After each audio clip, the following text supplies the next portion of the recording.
Tirta ke me thandam di bang cheng lo nan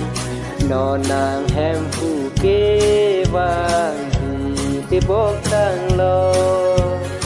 Tirta ke me thandam di bang cheng lo nan no nang hem fu ke wang di te bok tang lo Hallelujah, lun ratur belona. Hallelujah, lun ratur belona. Hosanna, Hosanna, pura luna. Nang di thandam sita, kroi kredet loting.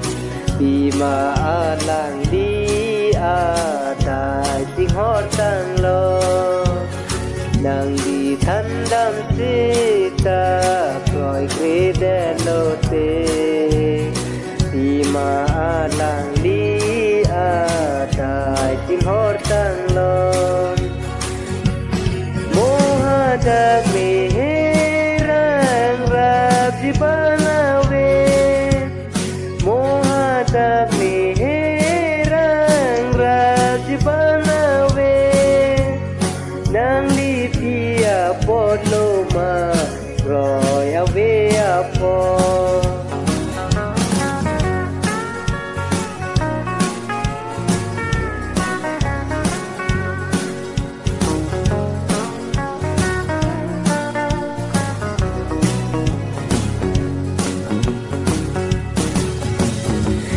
Kroi tang atum an si neng du long po Ki kroi krea tum an mi hirang dam po Ki kroi tang atum an si neng du long po Ki kroi krea tum an mi hirang dam po Kareng me kai ki jurune Tining hem kareng me kai ki jurune Mohadak me hiran me hadis kai di Tirta ke me thandam di bang cheng lo nan